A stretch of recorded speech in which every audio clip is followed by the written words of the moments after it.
ములుగు జిల్లాలోని మంగపేట మండలం మల్లూరు గ్రామానికి 4 కిలోమీటర్ల దూరంలో ఈ లక్ష్మీనరసింహస్వామి క్షేత్రం ఉంది. ఈ క్షేత్రంలోకి అడుగుపెట్టగానే పవిత్రమైన భావన ఇట్టే కలుగుతుంది.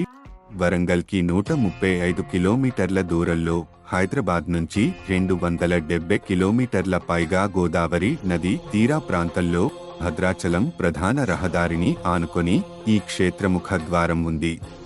హిమాలయాల్లో మాదిరిగానే ఈ హేమాచల క్షేత్రం ప్రకృతి వైద్యానికి పెట్టింది పేరు.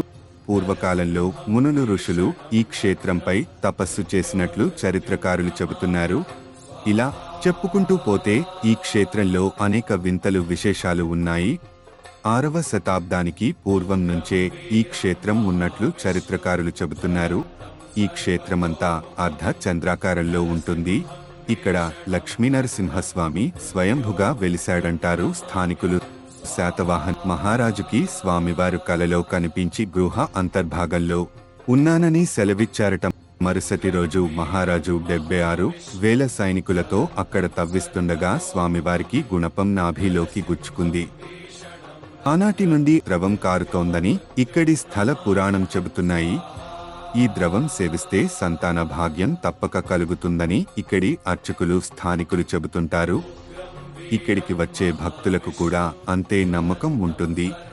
ఈ ద్రవాన్ని నాభి చందనంగా పిలుస్తారు.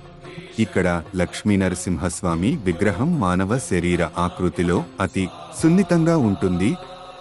ఈ క్షేత్రంలో స్వామివారి మూలమూర్తి మొత్తం మానవ శరీరంలాగా మెత్తగా ఉంటుంది. స్వామివారి మూర్తిని ఎక్కడ నొక్కి చూసినా మెత్తగా మానవ శరీరంలాగా అనిపిస్తుంది. స్వామివారి నేత్రాలు, నోరు, స్వామికి దేహమంతా కూడా మానవ శరీరంలా మెత్తగా ఉండడం ఇక్కడ విశిష్టత.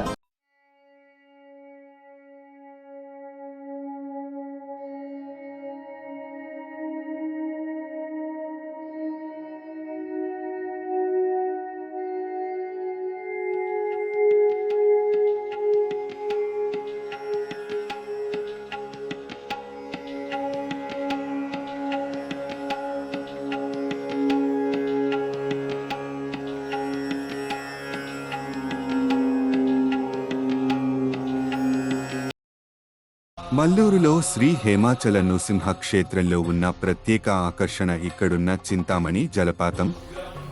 దట్టమైన అడవిలో ఎక్కడో దూరంగా కొండలపై నుంచి వస్తున్న ఈ జలధారను చింతామణి జలపాతంగా చెబుతారు. చింతామణి జలపాతం సర్వరోగ నివారణగా పరిగణిస్తారు. దీనిని కొన్ని రోజుల పాటు సేవిస్తే సమస్త రోగాలు మటుమాయమవుతాయని భక్తులు ప్రగాఢంగా నమ్ముతారు. దీనికి సమీపంలోని మరో చిన్న జలపాతం ఉంది. చింతామణి జలపాతానికి సమీపంలో మహాలక్ష్మీదేవి పురాతన మందిరం ఉంది. మల్లూరు హేమాచల క్షేత్రాన్ని కాకతీయ రాణి రుద్రమదేవి సందర్శించడమే కాక ఇక్కడ ఉన్న జలపాతానికి చింతామణి అని ఆమె నామకరణం చేసినట్లు చరిత్రకారులు చెబుతున్నారు. కాశీలోని గంగా జలాల కంటే ఇక్కడ జలాలు ఎంతో స్వచ్ఛంగానూ పవిత్రంగానూ ఉంటాయని భక్తులు నమ్ముతారు.